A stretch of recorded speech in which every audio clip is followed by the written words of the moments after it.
그런데 어머님, 이제 곧 80 되시는데 이렇게 노후 대비가 안 되어 있으실 줄은 몰랐어요. 저희는 그렇게 생각해요. 결국 나이 들어서 돈 없는 건 본인이 책임져야 하는 거죠. 열심히 노후 준비한 사람들? 자식들에게 손 안 벌리고 잘 살아요. 모든 게 자업자득이고 인과응보죠.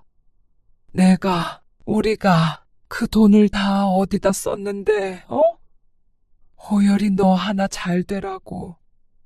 설마 저 때문이라고 말씀하시고 싶으신 거예요?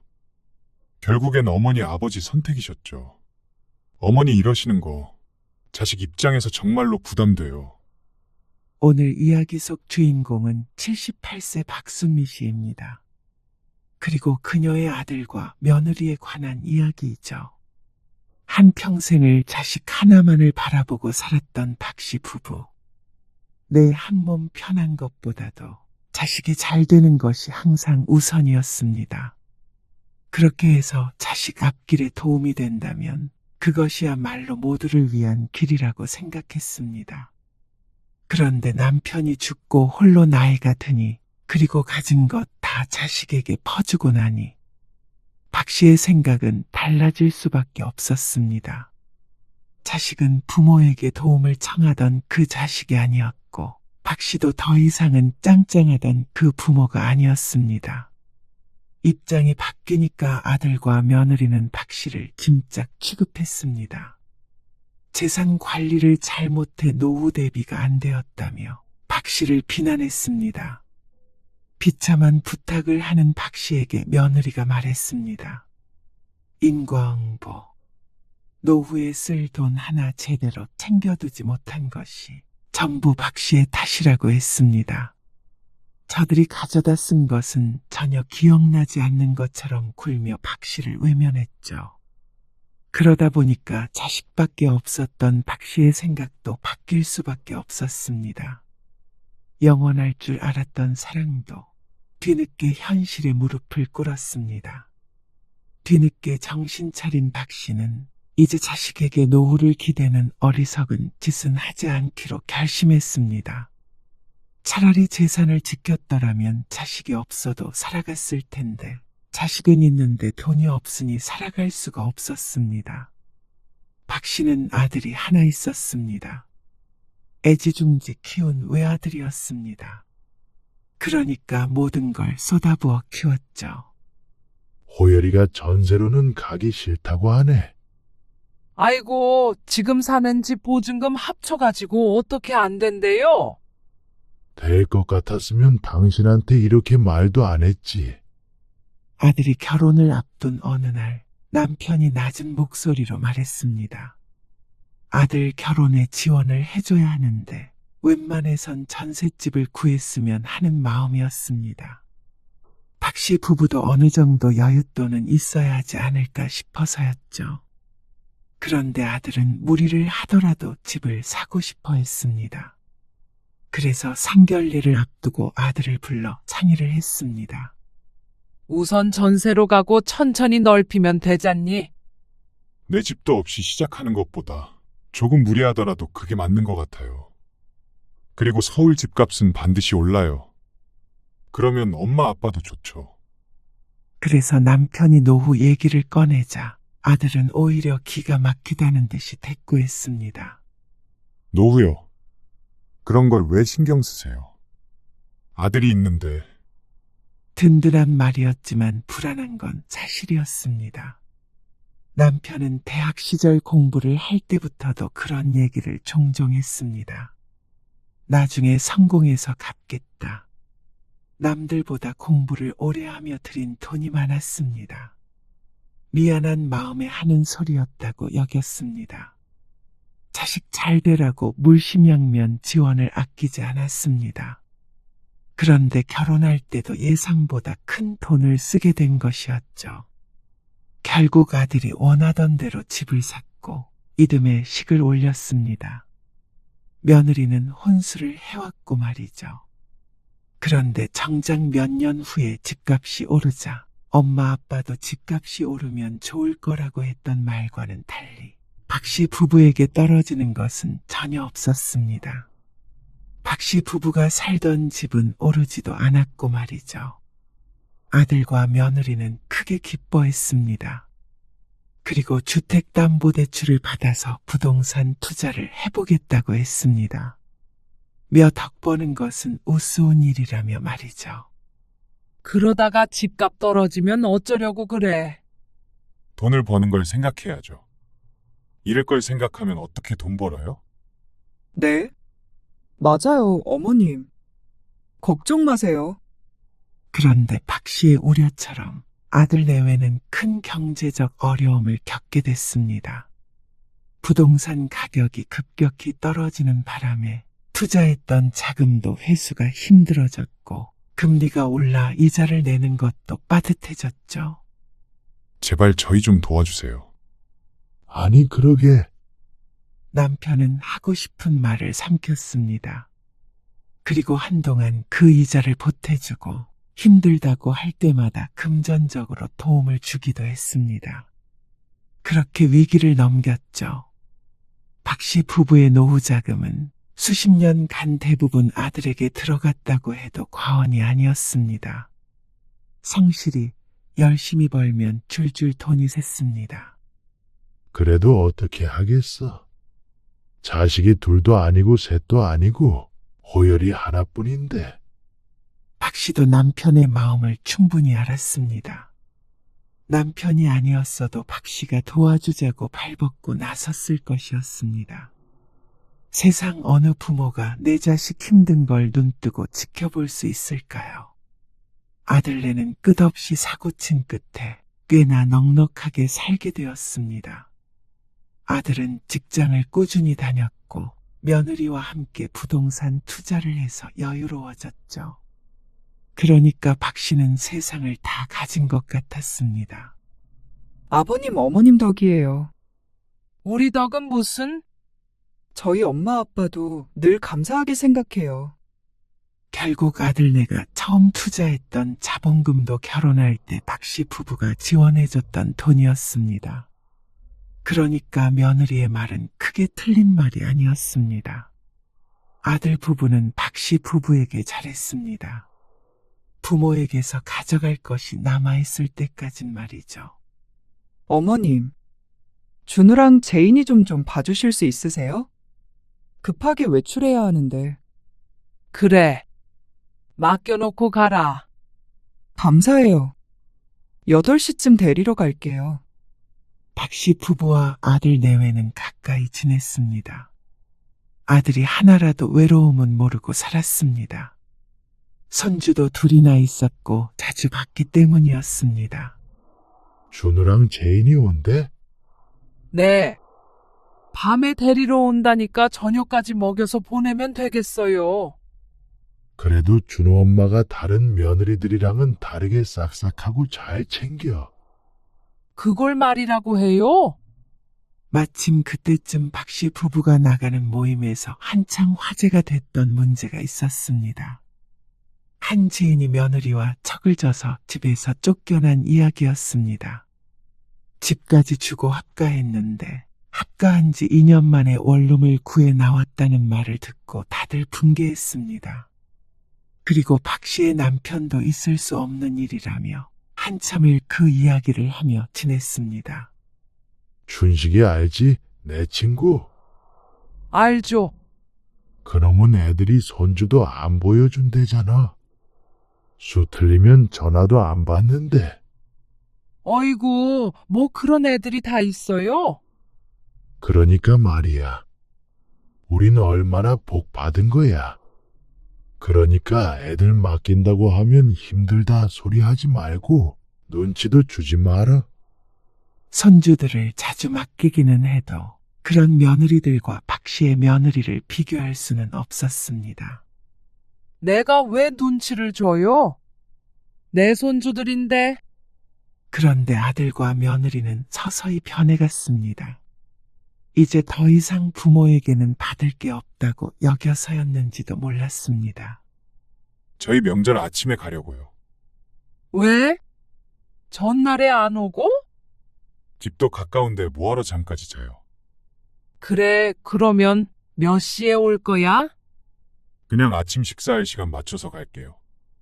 9시쯤? 그래. 알았다. 허열이 수요일에 안 온대? 목요일에 온대요. 아이고, 명절엔 자고로 같이 음식도 하고 북적하게 시간을 보내는 맛이 있어야 하는데 아침에 왔다가 점심에 가면 정말로 식사만 간단히 한 끼하고 마는 것이었습니다. 남편이 좋아하는 술도 한 잔 아들과 할 수 없었죠. 어머니, 주말에 오셔서 애들 밥 좀 챙겨주세요. 저희 어디 좀 가야 해서요. 주말에 네, 애들을 우리 집에 맡기면 안 되겠어? 왜요? 데려다 줄 시간까지는 안 될 것 같은데. 아버지 허리가 아파가지고 오늘 오전 내내 누워 계셨어. 혹시 몰라서 집에 있어야 할 것 같아. 아이고, 나이 들면 다 여기저기 아픈 게 당연하지. 자꾸만 누워있으면 오히려 더 병나요. 아, 그러니까 운동을 좀 하시라니까. 아들이 짜증스러운 말투로 대꾸했습니다. 그 목소리에 박 씨는 한숨을 쉬었습니다. 알겠어요. 데려다 놓을게요. 그래. 고맙다. 전화를 끊고 나서 박 씨는 스스로에게 황당했습니다. 아이들을 맡기는 건 아들인데 왜 박 씨가 고맙다고 한 것인지 자신이 생각해 보아도 참 이상했습니다. 박 씨의 이런 태도 때문에 아들 며느리가 뭐든 쉽게 부탁하는 게 아닌가 싶기도 했습니다. 아이들을 맡기기로 한 주말이 되기 전 목요일 점심에 며느리에게서 전화가 왔습니다. 어머님, 오늘 어디 안 가시죠? 집에 있는데 왜? 아, 다름이 아니라 제가 지금 외출해야 하는데 저희 집 세탁기가 고장났거든요. 애들도 있고 그러니까 아시다시피 저희 집 빨래가 많이 나오잖아요. 그래서 수리를 신청했는데 오늘 오후 2시 아니면 4일 뒤에 수리할 수 있다고 하더라고요. 오늘은 취소된 게 있어서 봐줄 수 있다고 하는데 혹시 어머님이 잠시 저희 집에 와서 고치는 것 좀 봐주실 수 있을까요? 아, 2시? 2시는 안 되는데. 오늘 아버지 허리 때문에 병원에 다녀오려고 그러거든. 침 맞으러. 아, 그걸 두 분이 가셔야 해요? 허리 아프다고 하시니까. 박 씨 부부는 그게 당연하다고 생각했습니다. 가벼운 감기는 혼자 다니지만 박 씨가 크게 아팠을 때도 남편이 부축이 필요할 때도 같이 병원에 갔죠.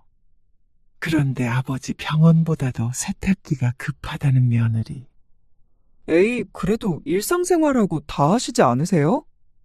아니면 침을 좀 나중에 맞으셔도 되잖아요. 그러면서 정말 급하다고 하소연했습니다. 빨래가 이틀치가 이미 밀려있는 상태라고 하면서 말이죠. 어머님, 부탁 좀 드릴게요. 아이고, 알았다. 감사해요. 병원이 그 시간이 한가하다고 해서 갈 생각이었는데 오전에 가야 할 모양이었습니다. 그렇게 남편과 함께 서둘러서 병원에 갔더니 사람이 너무 많아서 한참을 기다렸습니다. 그리고 오후 2시에 맞춰서 아들네 집에 가 있었습니다. 아, 세탁기에 동전이 들어간 것 같은데 돌리면서 그동안 이상했을 텐데 우리 며느리 집이라 그건 잘 모르고요. 이건 동전이 안 빠져서 부분적으로 분해를 해야 하는데 수리비는 발생해요. 아, 얼마나요? 12만 원이고 카드 결제하시면 돼요. 박 씨가 며느리에게 전화를 걸어 묻자 며느리가 대답했습니다. 왜 그렇게 비싸대요? 참, 알겠어요. 그럼 어머님이 우선 결제해주세요. 세탁이 급해서 어쩔 수가 없다면서 며느리는 한숨을 쉬었습니다. 그리고 한참을 기다린 끝에 수리가 완료되었습니다. 좁은 베란다 안에 꽉 끼어 있는 세탁기를 끄집어내야 해서 수리기사는 땀을 한 바가지 흘리고 있었죠. 그리고 수리를 마치고 문단속을 하고 나왔습니다. 며느리가 얼마인지 알았으니 알아서 보내줄 거라고 생각했습니다. 하지만 다음 날이 되고 아들이 아이들을 맡기러 왔을 때도 12만 원을 보내주지 않았습니다. 며칠 전에 세탁기 고침 비용 12만 원 그거 안 줬어. 혹시나 잊어버렸을까 싶어서 아들에게 물었더니 아들이 바쁘니까 나중에 보내주겠다고 했습니다. 하지만 또 며칠을 기다려도 송금이 되지 않았죠. 그래서 박 씨도 그냥 잊기로 했습니다. 자꾸만 돈 달라고 재촉하고 싶지도 않았고 아들네에게 쓴 돈이 아깝지 않았습니다. 그리고 이때까지만 하더라도 아들네와의 사이는 가깝다고 할 수 있었습니다. 박 씨 부부에게 효용 가치가 이래저래 충분히 있으니까 말이죠. 하지만 몇 년 뒤 박 씨 인생에서 많은 것들의 변화가 찾아왔습니다. 평생 번 돈은 대부분 아들에게로 들어간 상황에서 박 씨의 남편은 큰 병에 걸렸습니다. 췌장암에 걸렸는데 전이가 돼서 입원과 퇴원을 반복하다가 결국 세상을 떠났죠. 그동안에 들어간 병원비로 박 씨에겐 노후 자금이라고 할 만한 것이 많이 남지 않게 되었습니다. 집에는 대출까지 있었습니다. 남편 보험금으로 좀 갚기는 했지만 그래도 빚은 빚이었습니다. 그리고 그렇게 되니까 자식도 전보다 더 멀어지게 되었죠. 남편이 살아있을 때까지만 하더라도 차례를 지냈는데 남편이 죽자마자 아들은 차례를 지내지 말자고 했습니다. 아버지 제사는 납골당에 가서 인사하는 걸로 대체하자고 했고 말이죠. 그리고 아이들은 이미 커서 맡길 일이 많지 않다 보니까 명절에 잠깐씩 보는 것 외에는 만날 일이 많지 않아졌습니다. 아니, 아들 며느리가 더 이상 박 씨를 찾지 않았죠. 이번 명절에 오냐? 아, 아니요.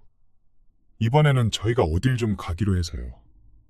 70이 넘어 혼자 된 어머니를 챙길 만도 하지만 아들은 그러지 않았습니다. 아이들이 어릴 때는 나았습니다. 적어도 자식 손주들은 자주 봤으니 말이죠. 박 씨는 외로워졌습니다. 다른 며느리들과 박 씨의 며느리를 비교하면서 안심하곤 했었는데 박 씨의 아들 며느리도 다른 사람들과 크게 다르지 않았습니다.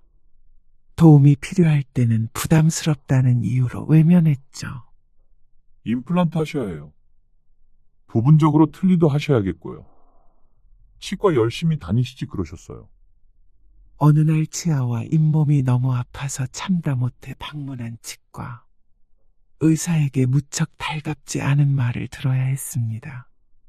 임플란트라는 말이 노인들에게 가장 무서운 말 중 하나였습니다. 돈이 얼마나 들어요 그러면? 300만 원 정도 생각하셔야 해요. 기간도 좀 걸릴 거고요. 아, 300만 원이요. 그렇게 큰 돈을 치과에 쓰기가 너무나 아까웠습니다. 하지만 오죽했으면 박 씨가 자발적으로 치과에 찾아갔을까요? 그날은 그냥 돌아왔습니다. 300만 원이라는 돈이 너무 큰 부담으로 다가왔습니다. 2달은 충분히 생활할 수 있는 돈이었으니 말이죠. 아이고, 임플란트 그거 아직도 고민 중이야. 경로당에 있다가 함께 있던 친구가 타박을 했습니다. 그냥 아들한테 말해서 해. 자식이 해줘야지 누가 해줘? 너무 비싸잖아. 그 정도면 자식 키운 값의 100분의 1도 안 돼.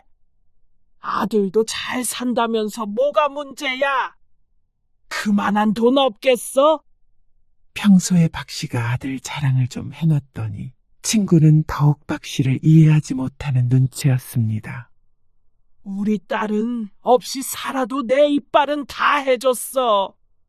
그러면서 악어마냥 입을 벌리고 손가락으로 여기 하면서 치아 하나하나를 짚었습니다.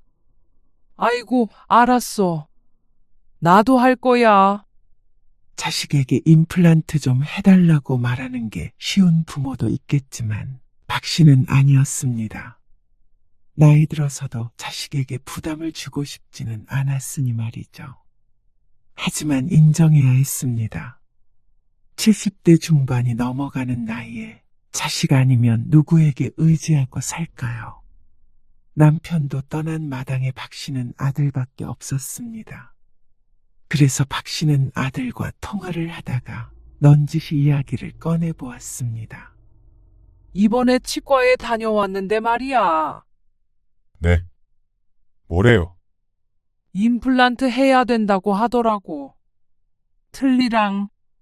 아, 그래요. 아들은 대수롭지 않은 반응이었습니다. 놀란 것도 아니었고 걱정하는 것도 아니었고. 그래요. 한마디가 끝이었죠.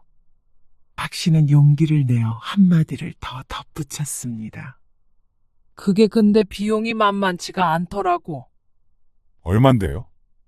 그제서야 관심을 보이는 아들. 300 정도 든다고 하더라. 아, 그제서야 박 씨의 의중을 눈치챈 아들이 낮은 목소리로 탄식 비슷한 것을 했습니다. 이번에는 놀란 것 같았습니다. 300만 원이요? 무슨 임플란트가 그렇게 비싸요? 부분적으로 틀니도 해야 한대. 잇몸이 약해서. 저도 해드리고 싶은데 애들 학원비며 뭐며 저 요새 등골 휘어요.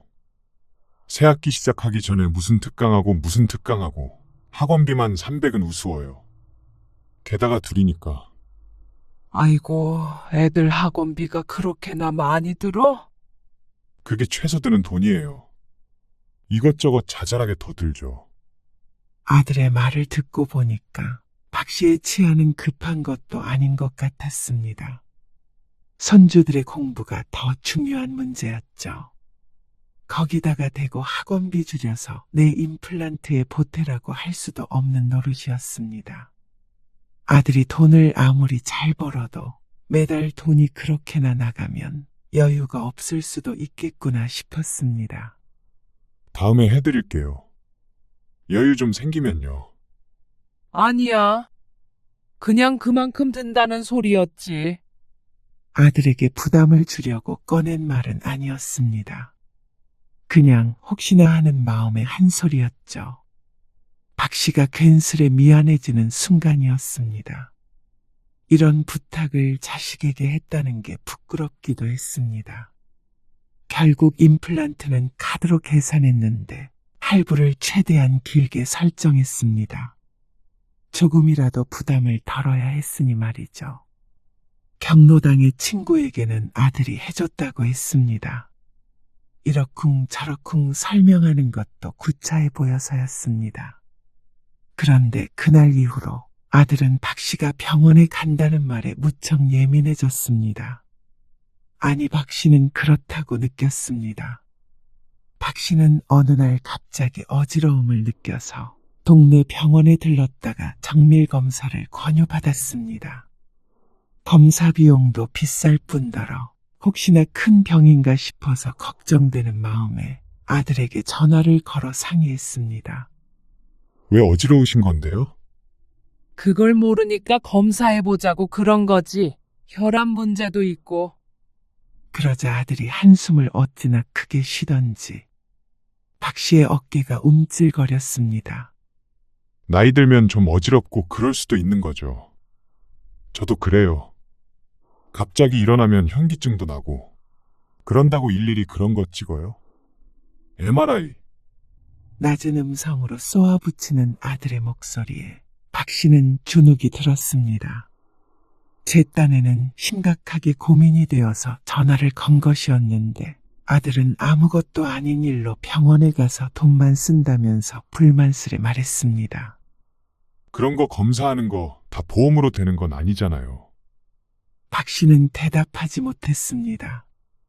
아들이 어떻게 반응할지 알 것 같았습니다. 그냥 집에서 푹 쉬어보시고. 그래도 정 안 좋으면 다른 병원 한번 가보세요. 요즘 돌팔이도 많고요. 노인네들 비싼 검사시키고 막 시술 같은 거 한 다음에 돈 버는 병원도 있대요. 아무렇게나 하잔다고 다 하시면 안 돼요. 알았다. 결국 박 씨는 아들과의 통화를 그렇게 끊어야 했습니다.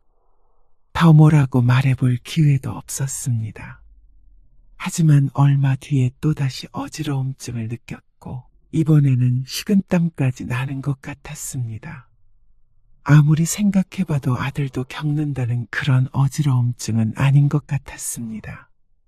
그래서 다시 한번 다른 병원에 갔습니다. 똑같은 병원에 갔다가는 아들에게 한 소리 들을 것 같아서였죠. 그런데 그곳 의사도 큰 병원에 가서 MRI를 찍어보라는 말을 했습니다. 박 씨는 아들에게 말하지 않고 나중에 대학병원에 가서 검사를 받게 되었습니다. 이대로 넘어갔다가는 나중에 크게 후회를 할 것 같아서였습니다. 돌봐줄 남편도 없는데 박 씨가 아프면 고생하는 것은 결국 자식인 아들 호열이라고 생각했으니 말이죠. 그리고 검사 결과 걱정했던 것처럼 죽을 병에 걸린 것은 아니었습니다. 다만 문제가 없는 것도 아니었죠. 뇌경색 초기 흔적이 조금 있어요. 지금은 괜찮아 보이지만 안심할 수는 없어요. 약 꾸준히 드시고 정기적으로 검사하면서 관리하셔야 해요. 병원을 나서는데 걱정이 앞섰습니다. 죽을 병은 아니었어도 충분히 문제가 될 만한 상황이었습니다. 매달 드는 약값과 병원비까지 하자면 한숨이 나왔습니다. 보험 외적으로도 상당히 돈이 들 것 같았습니다.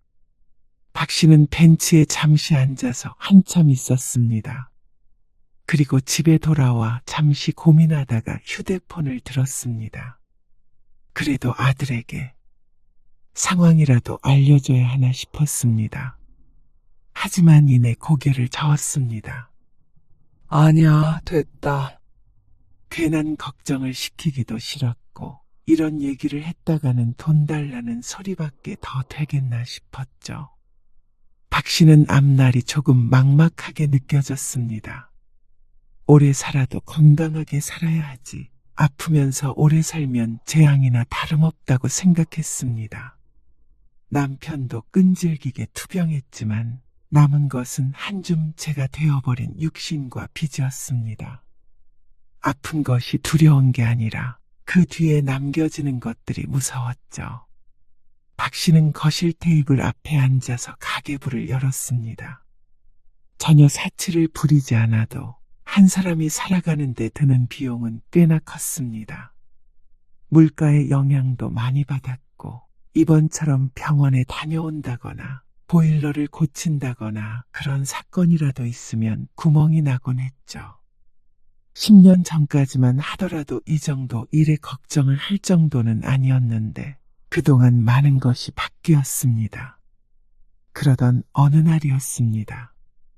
박 씨는 아들에게 아쉬운 소리를 할 수밖에 없었습니다. 결코 원하지는 않았지만 말이죠. 아이고, 우리 딸도 요즘 죽는 소리 해. 무슨 이자를 그렇게 많이 내라고 하는 건지.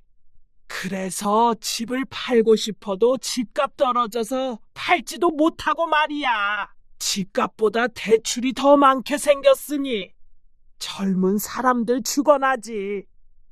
그리고 그 말을 듣고 못 웃는 사람들 중 하나가 박 씨였습니다. 박 씨도 주택담보대출을 받은 것이 꽤 금액이 컸는데 그것에 대한 이자와 원금을 내느라 요새 등골이 휘었습니다.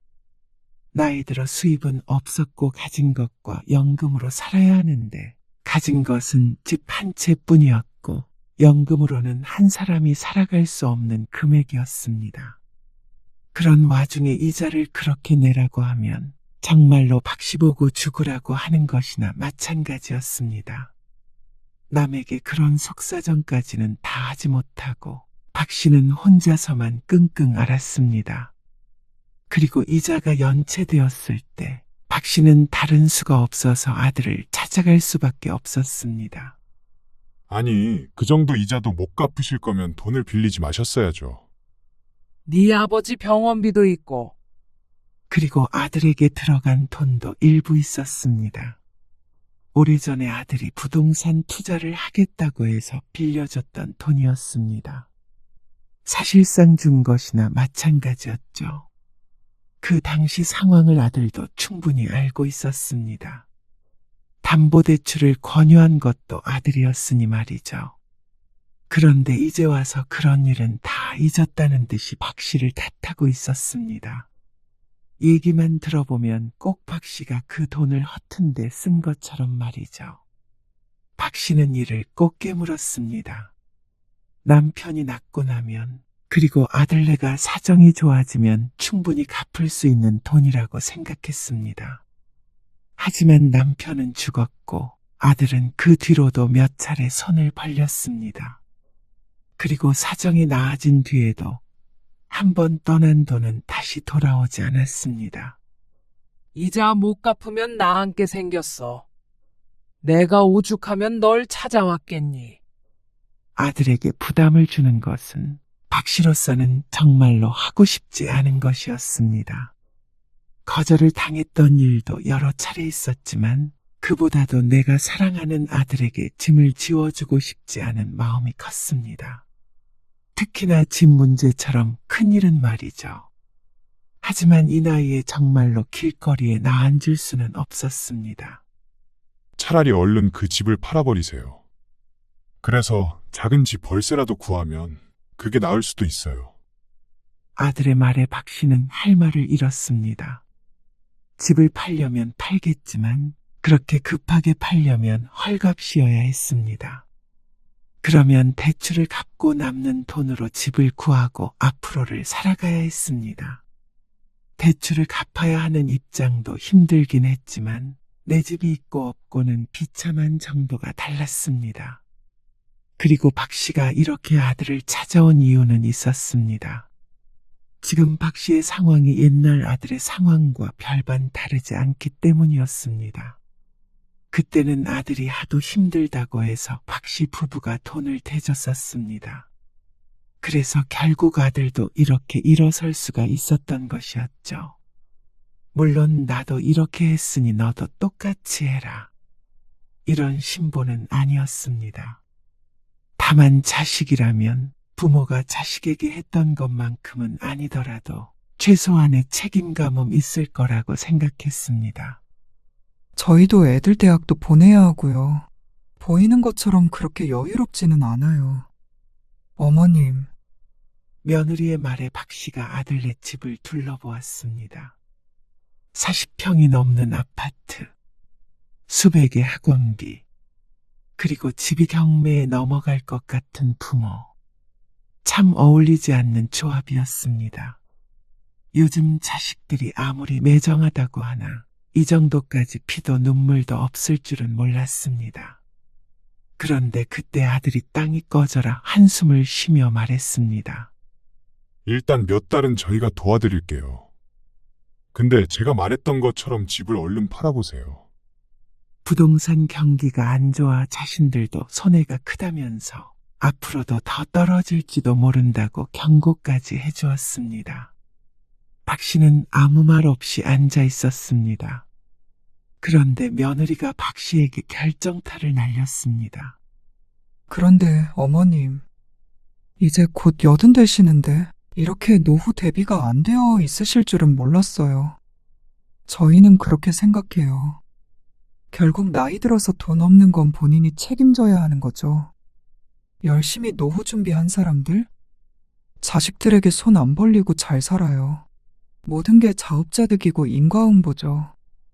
그 말에 박 씨의 마음이 무너졌습니다. 앞으로도 늙은 부모를 부양해야 할지도 모른다는 생각에 잔뜩 스트레스를 받은 듯한 음성이었습니다. 본인의 책임이니까 자식에게 손 벌리지 말라는 경고 같기도 했습니다. 하지만 그건 며느리가 해서는 안 되는 말이었습니다. 할 수 없는 말이었습니다. 인간이 최소한의 양심이 있다면 말이죠. 아들 결혼할 때 지원해줬던 것, 그동안 모아뒀던 돈, 적금 등등 최소 수억이었습니다. 아들 며느리가 없었더라면 박 씨가 지금 쥐고 있어야 할 돈 말이죠. 그걸 홀랑 벗겨먹고는 이제 와서 인과응보니 자업자득이니 하는 괴상한 말을 하는 며느리 때문에 박 씨는 와르르 무너졌습니다. 우리가 그 돈을 다 어디다 썼는데, 어? 호열이 너 하나 잘 되라고. 박 씨가 떨리는 목소리로 말하려 했지만 아들이 말어리를 잘랐습니다.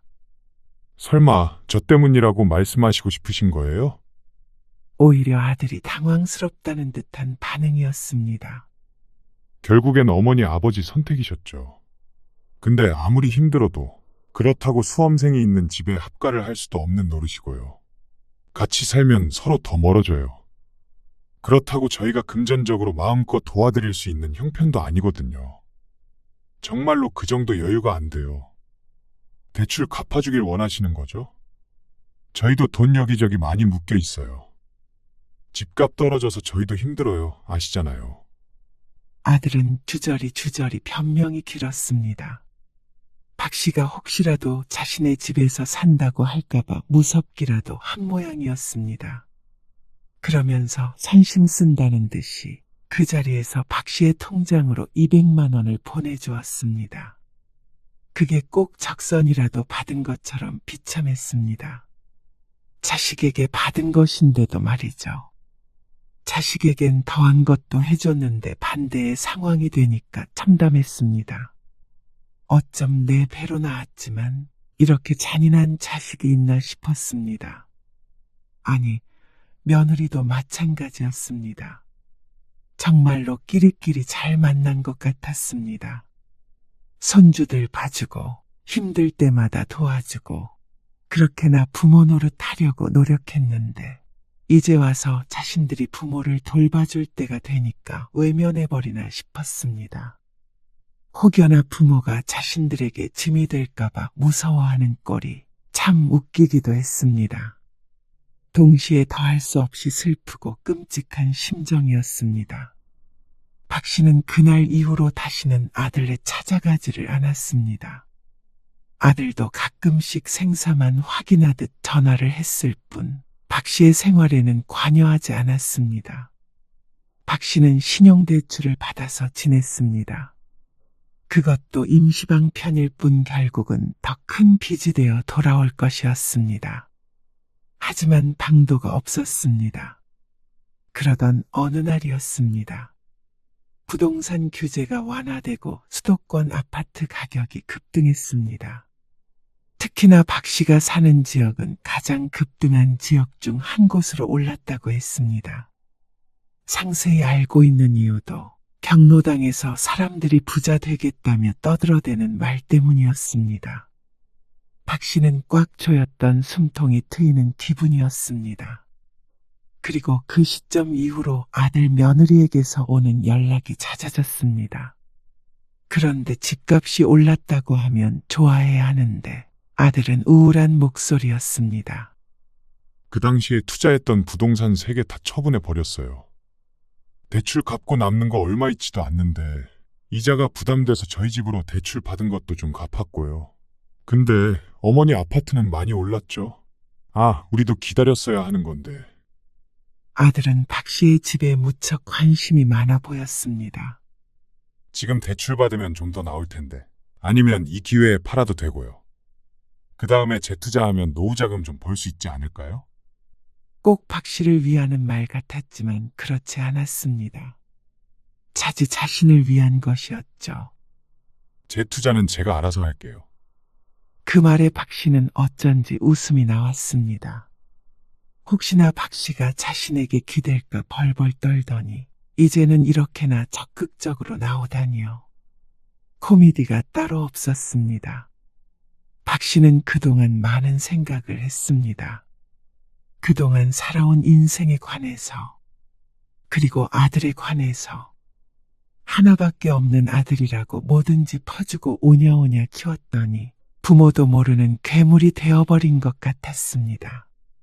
박 씨의 손으로 만든 것이었습니다. 사랑을 주면 주는 만큼 돌아오는 게 아니었습니다. 그걸 80이 다 되어가는 이제서야 깨달았습니다. 20년, 아니 10년 전에만 깨달았어도 이렇게 살지는 않았습니다. 아들은 부동산 투자에 실패한 모양이었습니다. 그래서 그걸 박 씨의 집을 어떻게 해서 만회해 보려는 것 같았습니다. 하지만 박 씨도 이 정도까지 왔는데 스스로 죽는 길을 택할 리가 없었습니다. 이제는 그러지 않았습니다. 아무튼 이번 주말에 집에 한번 갈게요. 오랜만에 얼굴도 보고요. 집값이 많이 오르긴 한 모양이었습니다. 주변에서 들은 얘기도 있었고 팔면 그래도 수억은 나오나 보다 싶었습니다. 대출을 갚고도 말이죠. 올 필요 없어. 왜요? 준우랑 제인이도 데리고 갈게요. 공부하느라 바쁘다며. 오지 마. 에이, 그래도 할머니 보러 가는 건데요. 박 씨는 피식 웃었습니다. 너희 사업이 어떻게 됐는지는 잘 모르겠는데. 내 집은 내가 알아서 할 테니까 신경 꺼라. 차가운 박 씨의 말에 아들이 잠시 말이 없었습니다. 너희가 말했잖아. 노후는 내 책임이라고. 그래서 이제 나도 내가 스스로 책임지고 살게. 너희한테 봉양하라고 안 한다. 걱정 붙들고 너희도 너희 알아서 살아. 아이, 어머니 왜 그러세요? 엄마한테 해되는 거 하려는 거 아니에요. 돈 때문에 힘들어 하셨잖아요. 그래서 그 걱정 덜어드리려고. 아니, 날 바보로 알아? 내 집 팔고 어디 한적한 시골이라도 내려가련다. 시골이요? 어디요? 어디든 가진 돈으로 혼자 먹고 살 수 있을 만한 곳으로. 박 씨는 이곳에 미련이 없었습니다. 이번이 마지막 기회일지도 몰랐습니다. 아들 때문에 잃은 돈 메꾸어서 떠나고 싶었습니다. 자식도 이제는 없는 셈치고 살고자 했습니다. 그렇다며 더 이상 여기에 있을 이유가 없었습니다. 아니, 파는 건 좋은데 그걸 그렇게 생활비로 다 써버리면 아까운 짓이에요. 아까운 짓을 해서 말년에 빈털터리가 돼도 너네한테 손 안 벌릴 테니까. 너도 이제 부모 피 빨아먹을 생각 그만하고 살아. 피를 빨아먹는다고요? 그래. 피 빨아먹고 나 몰라라 한 자식에게 내가 앞으로 한 푼이라도 내어줄까? 어머니, 그런 게 아니고 저희도 그 당시에는 힘들었으니까 그랬죠. 200만 원도 드렸잖아요. 그게 최선이었어요. 200 가지고 명함 내밀지 말어라. 2억을 줬어도 한참 부족한 걸 너는 알 테니까. 그러자 아들이 입을 꾹 다물었습니다. 아파도 병원비 때문에 병원에 가지 말라는 자식. 부모가 이빨도 없이 다녀도 신경도 안 쓸 자식. 집이 경매에 넘어가서 길거리에서 자도치들 배만 부르면 장땡인 자식. 그게 너야. 사업이 잘 안 됐다고? 자업자득이다. 인과응보. 어리 빠진 아들의 표정을 바라보았습니다. 부모 자식의 연은 여기까지 하자. 남들은 집값이 더 오를 것 같다며 지켜봐야 한다고 난리였습니다. 그런데 박 씨는 어느 정도 오르자 미련 없이 팔아버렸습니다. 그리고도 진 돈은 상당했습니다. 그리고 박 씨는 여동생 부부와 친척 몇이 있는 고향으로 내려갔습니다. 그래도 완전히 혼자는 아니었죠. 어쩌면 나에게 바라는 게 없는 그 정도 관계가 부모 자식보다 훨씬 나았습니다. 박 씨의 삶은 전보다 훨씬 나아졌습니다. 당연했습니다. 시골에 있는 작은 아파트는 몇 천이면 샀습니다. 물론 새 아파트는 아니었지만 말년에 10년 정도 살기에는 딱 좋았습니다. 그러고도 병원비며 생활비며 혼자서 소소하게 살아갈 만큼은 있었습니다. 물론 사람마다 생각이 다르기에 크다면 크고 작다면 작을 수 있는 돈이었습니다. 하지만 박 씨에게는 충분했습니다. 연금까지 잘 이용하면 자식에게 끝까지 손 안 벌리고 살 수 있을 것 같았습니다. 좀 더 젊은 나이였다면 더 막막했을 수는 있겠지만 말이죠. 언니, 좀 걸으러 가자. 걸어서 7, 8분 거리에 사는 여동생이 찾아왔습니다. 금방 나갈게. 박 씨는 일주일에 5번은 걷기 운동을 했습니다. 격한 운동은 못해도 걷는 것만으로도 건강해지는 기분이었습니다. 나가기 전 거울을 보니 예전보다 훨씬 편안한 얼굴이 비쳤습니다. 아들과는 연락하지 않고 지내고 있었습니다. 하지만 전처럼 외롭거나 쓸쓸하지 않았습니다. 오히려 이제서야 모든 것에서 벗어나 홀가분해진 것 같았습니다. 자식에게 모든 걸 주고 버림받았다는 생각에 한동안은 괴로워서 잠도 자지 못했는데 이제는 아니었습니다. 그 덕분에 말년에 홀로 사는 방법을 깨우친 것 같기도 했습니다. 자식들은 언제가 후회하겠죠. 손자, 손녀에게서 똑같은 일을 당할 수도 있었고, 박 씨가 죽은 뒤에 눈물을 흘리며 후회할 수도 있었습니다. 하지만 그때까지 박 씨는 기다리지 않기로 했습니다. 자식은 자식대로, 부모는 부모대로. 이제는 내 삶을 살아갈 시간이라고 생각했습니다. 며느리가 했던 말대로 내 삶은 내가 책임지는 것이니 말이죠.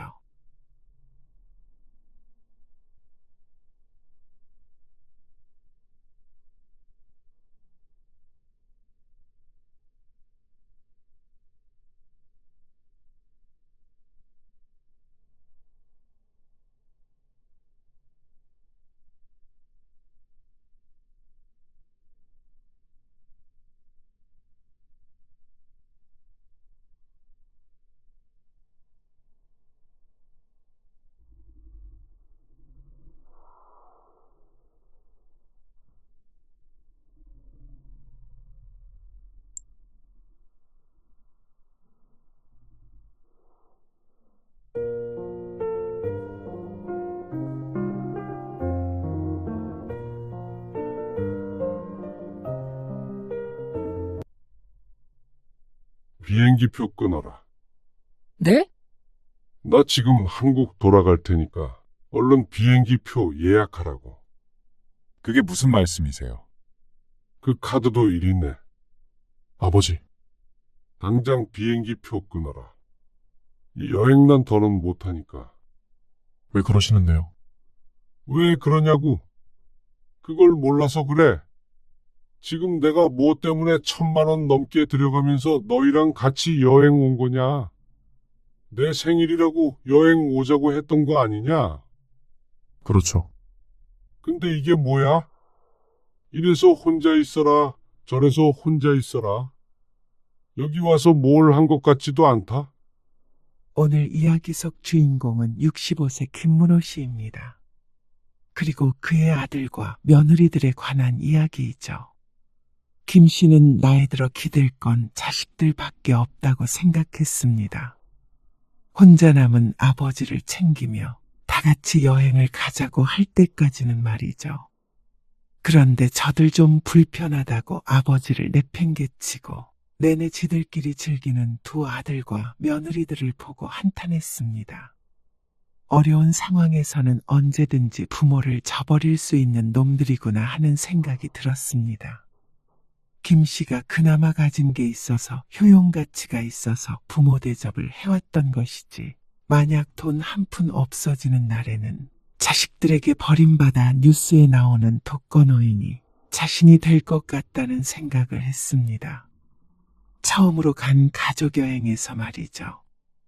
나이든 부모를 데리고 갔으면 당연히 불편함은 조금쯤 감수해야 하는 것 아닌가 싶었습니다. 어린 손주가 5살이었는데 지 자식은 아무리 힘들게 해도 세상 경험시켜준다며 다 데리고 다녔고, 김 씨가 한마디만 해도 아버지와는 여행하기 힘들다며 불평했습니다. 아무리 내리사랑이라지만 그 말 뜻이 부모를 업신여기라는 말은 아니었습니다. 여행에서 졸지에 자식들에게 버려지게 된 김 씨는 마음속으로 칼을 갈았습니다. 귀국 후에도 그렇게 즐겁게 웃을 수 있나 한번 지켜보기로 했죠. 김 씨는 아들이 둘이었습니다. 두 아들 다 결혼을 해서 자식을 둘씩 낳았고 둘 다 멀지 않은 곳에서 살고 있었습니다. 그리고 김 씨는 퇴직 후에 카페 체인점을 운영하고 있었습니다. 부동산이 있어서 월세가 나와 노후는 크게 걱정이 없었지만 그래도 아직 젊은데 놀면 뭐하나 싶은 마음에 차린 것이었습니다. 카페에 대해서는 많이 알지 못해서 체인점으로 내고 처음부터 일을 배웠습니다. 아버지, 그거 아무나 하는 거 아니에요. 다 망해요. 당장 집 밖에 나가면 한 집 걸러 한 집이 카페예요. 젊은 살마들도 하다가 다 문 닫는데 아버지가 그걸 어떻게 하시겠어요? 네? 아버님, 도련님 말이 맞아요. 선율이 친구 엄마도 작년에 카페 차렸다가 올해 문 닫았어요. 손해 엄청 봤다고 하더라고요. 그 엄마도 커피 입에 달고 살았었는데. 아, 나도 커피 마셔. 그런다고 성공하는 게 아니라니까요. 자식들 모두가 반대했습니다. 차라리 그 돈으로 제가 투자할 테니까 맡기세요. 아니면 제가 부동산 좀 알아볼까요? 그러면서 진담인지 농담인지 모를 말로 그 돈을 달라고 했습니다. 퇴직금으로 차려볼 생각이었는데 호시탐탐 그 돈을 노렸죠. 하지만 김 씨는 실패하더라도 도전해 보고 싶었습니다. 나이 들었어도 도전하지 않는 삶은 의미가 없었습니다. 김 씨는 커피도 자주 마셨고 체인점 커피를 하면 레시피나 이런 것들은 전부 알려주지 않을까 싶었습니다. 그러면 꼭 풍부한 경험이 있어야 하는 건 아니라고 생각했죠. 실패를 감수한 무모한 도전이었지만 의외로 결과는 좋았습니다. 어서 오세요. 아버님, 저희예요. 커피 좀 마시러 왔어요. 한산한 시간에 두 며느리가 함께 들어왔습니다. 며느리들에게는 공짜로 커피를 타주었습니다. 이제 엄청 능숙하시네요. 종일 같은 행동을 반복하니까 김 씨도 그럴싸해졌습니다. 그리고 위치가 좋아서 그런가 손님도 꽤나 있어서 용돈벌이 이상이 되고 있었죠. 그리고 며느리도 그걸 모를 리가 없었습니다. 근데 알바생 안 오네요? 아, 휴학하게 됐다고 어제까지 나오고 그만뒀어. 근처 대학생 아르바이트생을 썼었는데 갑자기 휴학을 하게 돼서 지방에 있는 부모님 집에 가게 됐다고 했습니다. 김 씨도 당황스러워서 얼른 구인 광고를 냈고 오늘 저녁에 면접을 보러 2명이나 오기로 했죠. 그 얘기를 며느리에게 했더니 작은 며느리가 말했습니다. 어머, 아버님, 그럼 차라리 제가 할까요? 뭐? 카페 일을? 네. 저도 애들 어린이집 가고 그러면 크게 할 일도 없고요. 그래서 소소하게 뭐라도 해보려고 그랬거든요. 어린이집 때문에 저녁까지 하는 일은 부담스러워서요. 낮타임에 알바생을 써야 김 씨가 자리를 비우고 다른 걸 할 수가 있었습니다. 그래서 김 씨는 잠시 고민을 했습니다. 며느리가 못마땅한 것은 아니지만 평소 성격을 생각해보면 카페 일을 잘할 것 같지는 않았습니다. 저도 언제까지 집에 있을 수만은 없잖아요. 애들 아빠 혼자 버는 것도 부담스러워해요. 그렇다고 다른 일 하자니 힘들 것 같기도 하고. 김 씨가 고민하는 기색을 보이자 며느리가 조금 울적하게 중얼거렸습니다. 이렇게까지 말하는데 며느리를 고용하지 않으면 자신이 나쁜 시부가 되겠죠.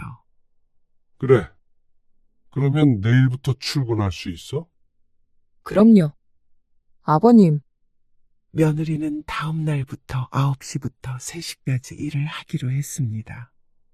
그래야 쌍둥이들 등원시키고 와서 어린이집 끝날 때까지 데리러 간다고 했습니다.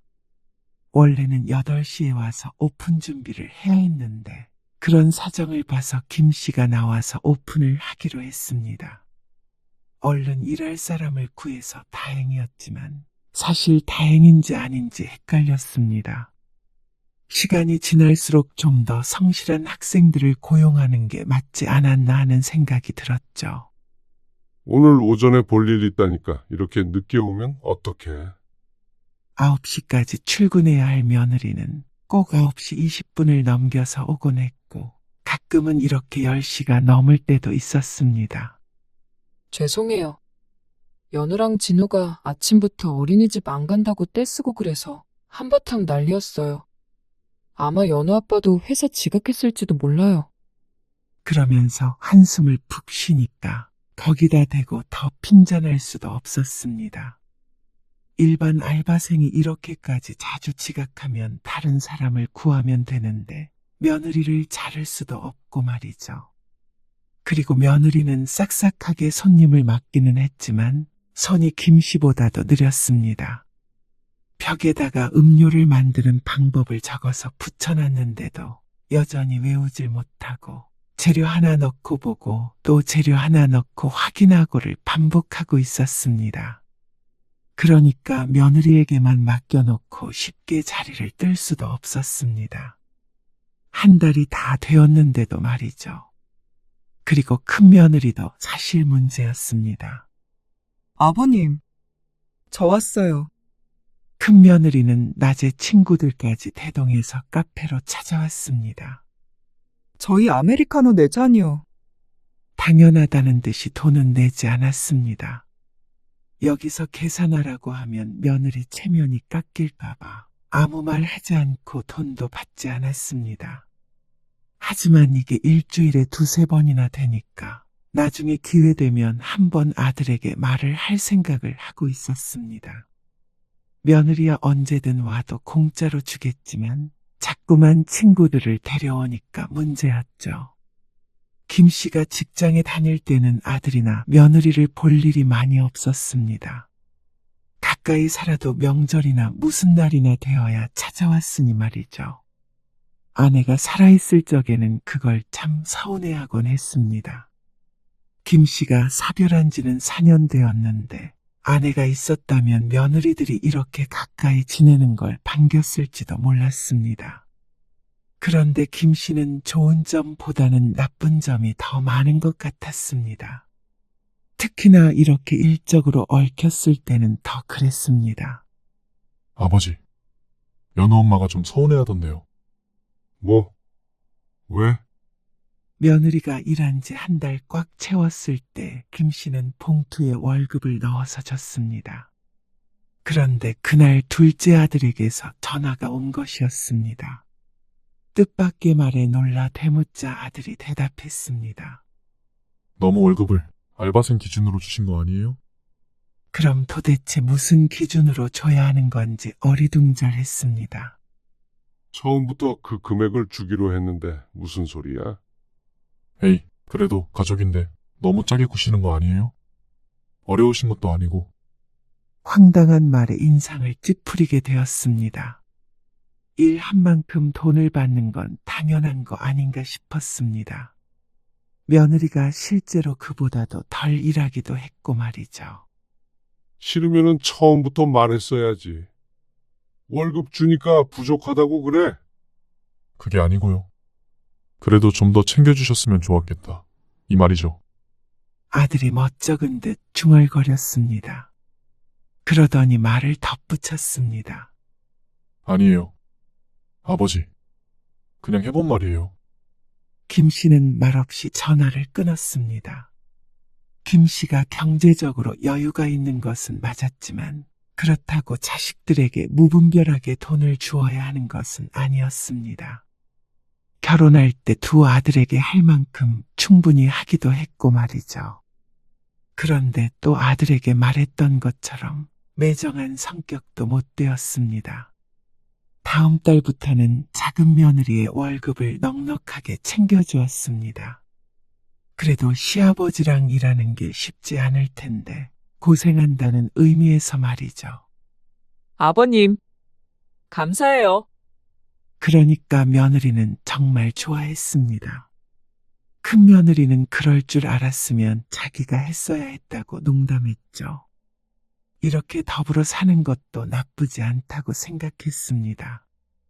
은퇴하고 한동안 참 적적하고 외로웠는데 자식들 때문에 말려는 외롭지 않겠구나 싶었죠.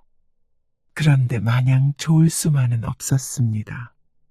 오빠, 생일 축하해. 그래. 고맙다. 오늘 뭐 애들이랑 밥이라도 먹어? 카페 때문에 어디 여행은 못 갈 거 아니야? 뭐 그렇지. 아무튼 건강 관리 잘하고. 그래. 여동생과의 통화를 끝마친 김 씨가 한숨을 푹 내쉬었습니다. 점심쯤 혼자 집에 있는데 처음 전화를 받은 것이었습니다.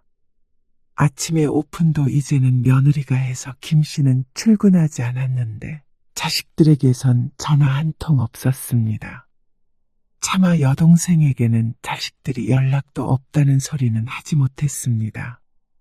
여행이 어쩌고 하는데 여행은커녕 생일이니까 밥 한 번 먹자고도 안 하니 말이죠. 오후가 되어 김 씨가 카페에 출근을 했습니다. 김 씨를 본 작은 며느리가 앞치마를 벗었습니다. 아버님, 저 좀 일찍 가볼게요. 애들이 코를 훌쩍거린다고 하네요. 그래. 알았다. 며느리는 몇 마디 더 말을 붙이기도 전에 쌩하고 가버렸습니다. 그리고 시간이 지나고 또 지나도 자식들은 깜깜무소식이었습니다. 미역국을 얻어먹기를 바란 것도 아니고 선물도 필요 없지만 그래도 생일인 줄은 알고 있어야 하는 것 아닌가 싶었습니다. 작년에는 그래도 아들들에게선 전화가 왔었는데 다 같이 작정하고 까먹은 건지 어쩐 건지 퇴근할 때도 김 씨는 쓸쓸했습니다. 그런데 밤늦은 시간에 큰아들에게서 전화가 왔습니다. 아버지, 오늘 생신이셨죠? 죄송해요. 제가 하루 종일 정신이 없어서. 전화드려야지 하고 깜빡했어요. 아니다. 괜찮아. 미역국은 드셨어요? 미역국을 뭘 먹어? 번거롭게. 그래도 드시지. 아들도 미안한지 말끝을 흐렸습니다. 내내 서운했던 마음이 조금 풀리는 것 같기도 했지만 이미 시간이 저녁 10시 반이었습니다. 그리고 작은 아들은 여전히 연락이 없었죠. 다음 날에 큰아들에게서 전해 들었는지 연락이 오긴 했지만 김 씨는 조금 회의감이 들었습니다. 아내가 살아있을 때는 이런 적이 없었습니다. 물론 무심한 아들들에게 먼저 주의를 주곤 했겠죠. 내일 아버지 생신이니까 전화 드려라. 하고 말이죠. 같이 일하는 며느리도 전혀 관심이 없어 보였습니다. 지난번에 며느리 생일에는 보너스도 줬는데 그러면 시아버지 생일은 언제인지 잠깐이라도 확인을 하지 않나 생각했죠. 하지만 그렇게 서운해하면 뭐하나 싶었습니다. 품 안의 자식이 아닌데 혼자 생각하고 혼자 서운해하는 것은 어리석은 짓이었습니다. 물론 그렇게 스스로 위안한다고 섭섭했던 마음이 곧장 사라지는 것은 아니지만 말이죠. 그런데 보름쯤 뒤에 작은 아들이 카페로 찾아왔습니다. 연우 엄마 데리러 온 거야? 아침에 차를 타고 온 것 같은데 왜 데리러 왔나 의아해서 물었는데 작은 아들이 뜻밖의 말을 꺼냈습니다.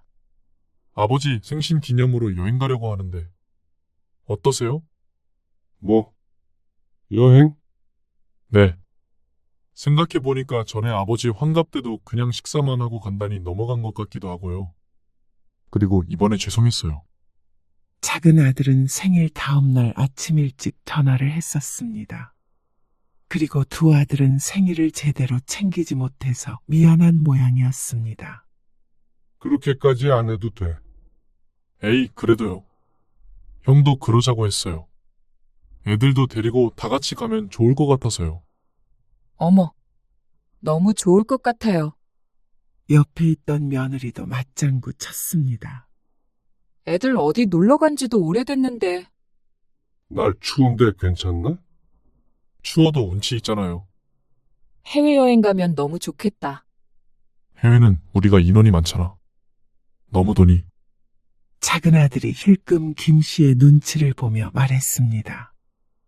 생일 여행의 돈 이야기를 꺼내서 민망한 모양이었습니다. 그런데 며느리가 무척 아쉬워했습니다.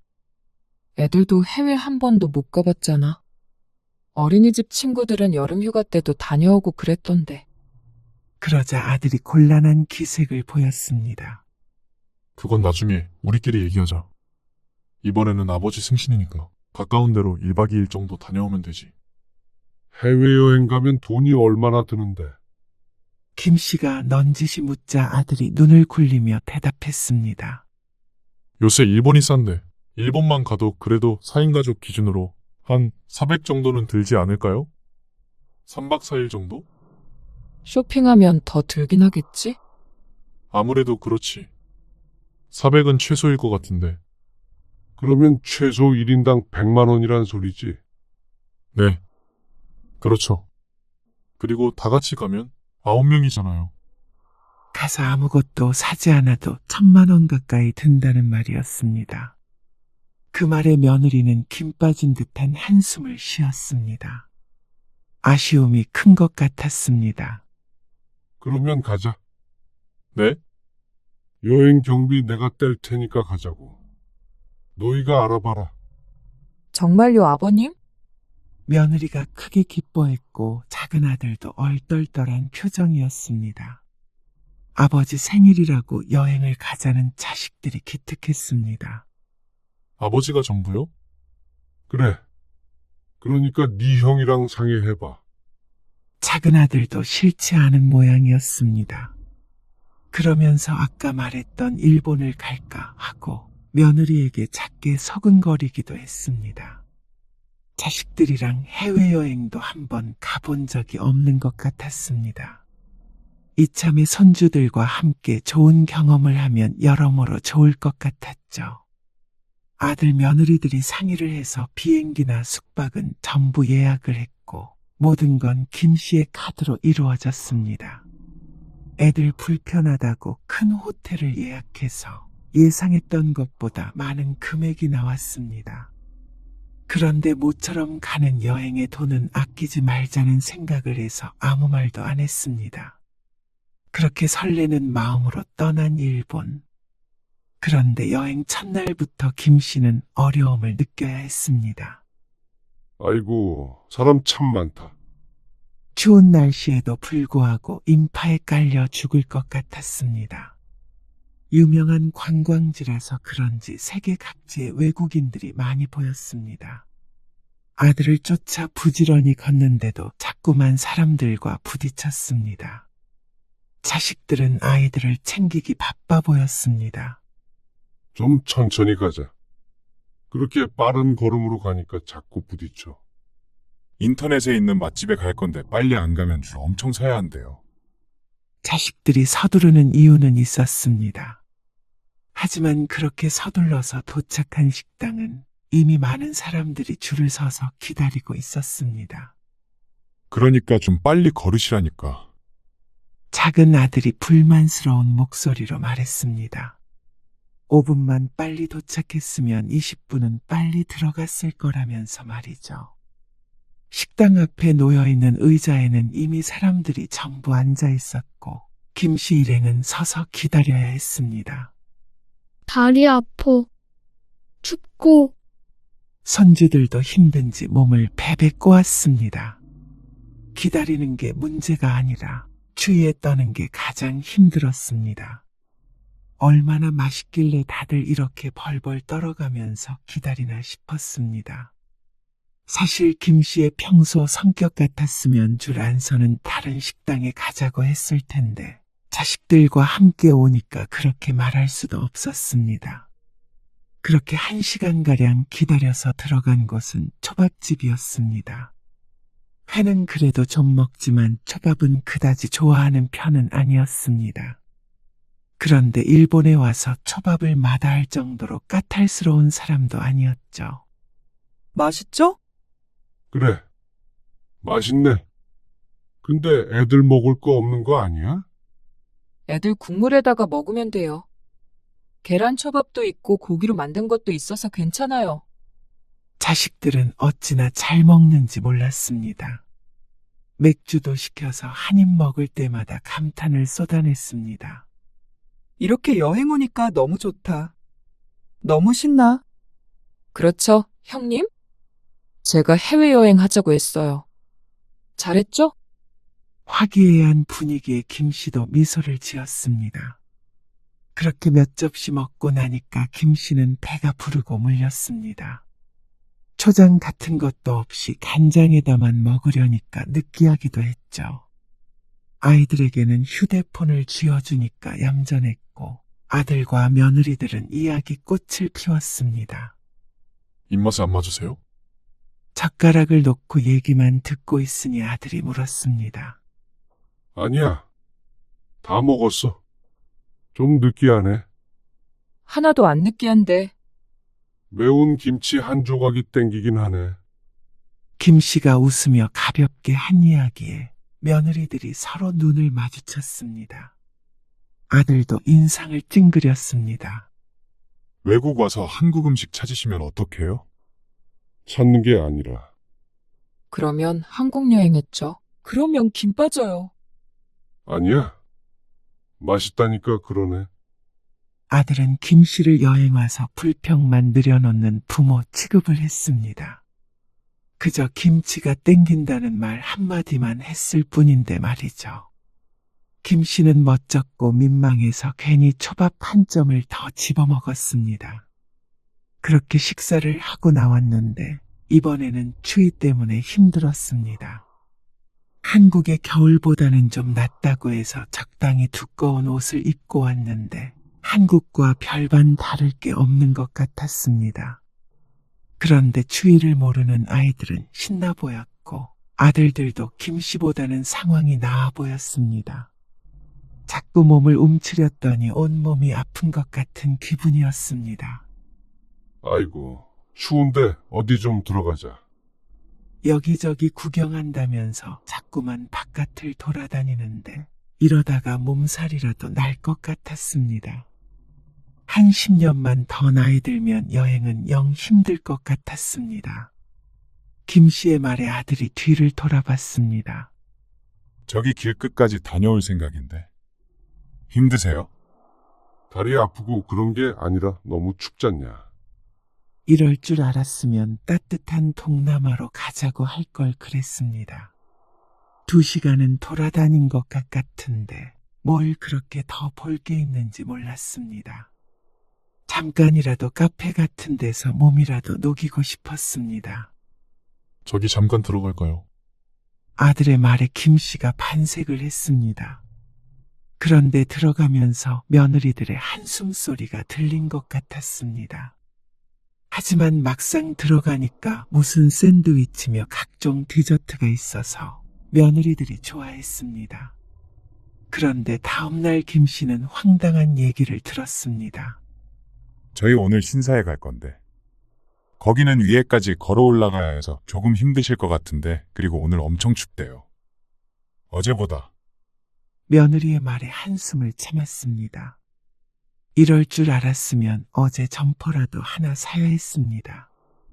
하지만 이어지는 며느리의 말에 김씨는 어안이 벙벙했습니다. 괜히 추위 속에서 떨지 마시고 오늘 호텔에 계시는 게 어떠세요? 아, 오래 있다가 올 건 아니고요. 금방 오긴 할 건데 오전에 좀 쉰다고 생각하세요. 언제 오는데? 1시? 2시? 그 말에 김씨는 그냥 고개를 끄덕였습니다. 여행하러 왔는데 호텔에 있으라는 말이 잘 이해가 되는 건 아니었지만 자꾸만 추워하는 자신이 짐처럼 느껴졌을 것 같아서 김씨도 아들 며느리를 생각해서 맞추자고 마음먹었죠. 그리고 그쯤 오면 같이 점심도 먹고 하면 되니까 오전에만 쉬자 싶었습니다. 아버지, 카드 가지고 갈게요. 필요한 거 없으시죠? 출출하시면 냉장고에 있는 거 드세요. 어제 편의점에서 산 거요. 큰아들이 모든 돈을 계산했는데 김씨의 카드였습니다. 큰아들이 쭉 가지고 있었던 것이었습니다. 따로 일정을 소화하더라도 돈이 들 테니 김씨의 카드를 들고 가겠다는 것이었습니다. 그래. 알았다. 알았다고 하기는 했지만 기분은 조금 그랬습니다. 같이 써서 드는 돈이 아니면 자신들 돈으로 쓸만도 한데 김 씨가 여행 경비를 쏘겠다고 하니까 정말 자기들 카드를 한 번도 꺼내질 않았습니다. 김 씨의 생일 기념으로 온 여행이었는데 말이죠. 그런데 그건 김 씨가 뱉은 말이 있기에 그렇다 쳤습니다. 혼자 남겨둔 것도 김 씨가 걱정되어서 그런 거라고 애써 생각하기로 했고 말이죠. 그런데 2시가 지나도 올 생각이 없는 자식들 때문에 김 씨는 점점 열이 올랐습니다. 조식을 가볍게 먹어서 너무 출출했는데 냉장고에 있던 주먹밥으로 허기를 달랬습니다. 차가워서 그다지 맛은 없었죠. 얘들이 도대체 왜 안 오는 거야? 연락도 없고. 휴대폰 통화가 되게끔 하고 왔는데 전화 한 통 없었습니다. 늦으면 늦는다 어쩐다 말을 해줘야 안 기다릴 텐데 말이죠. 김 씨는 큰아들에게 전화를 걸어보았습니다. 그런데 받지를 않았습니다. 작은 아들도 마찬가지였습니다. 메시지를 남겼지만 답장은 없었죠. 저들끼리 좋은 시간을 보내고 있느라 정신이 팔린 것 같았습니다. 그러니까 김 씨도 우라통이 터질 수밖에 없었습니다. 얘들은 내가 혼자 있다는 것도 까먹은 거 아니야? 김 씨가 신경질을 내며 휴대폰을 침대 위로 던졌습니다. 그러고는 외투를 입었습니다. 내내 호텔방에 갇혀있느니 나가서 바람이라도 쐬어야겠다 싶었습니다. 그런데 호텔방 문을 열고 나와서야 휴대폰을 두고 온 걸 깨달았습니다. 아이고, 내 정신 좀 봐. 김 씨는 얼른 돌아서 방으로 들어가려고 했지만 문이 찰컥하고 닫힌 뒤였습니다. 태연하게 손잡이를 잡아 돌렸는데 굳게 잠긴 문에 김 씨는 당황했습니다. 어이구, 이게 왜 이래? 왜 안 열려? 생각해보니까 안에 카드키를 두고 나온 것 같았습니다. 김 씨는 안절부절 못하며 손잡이를 흔들어 보았습니다. 아들에게 전화라도 걸어야겠다 생각했는데 휴대폰도 안에 있었죠. 내가 왜 나와가지고는. 그냥 따뜻한 호텔 방 안에 얌전히 있을 걸 후회했습니다. 김 씨는 이렇게 문 앞에 계속 서 있을 순 없겠다 싶어서 엘리베이터를 타고 로비로 내려갔습니다. 사람들이 체크인을 하고 있는지 또다시 줄을 서 있었습니다. 김 씨도 그 뒤로 슬그머니 섰습니다. 문을 열어달라고 해야 하는데 영어는 잘 몰라서 머릿속으로 뭐라고 해야 할지 고민했죠. 도어가 문이지. 오픈? 아니, 오픈은 여는 거고. May I help you? 그때 호텔 직원이 김 씨에게 말을 걸었습니다. 그런데 그 순간 말문이 턱 막혔습니다.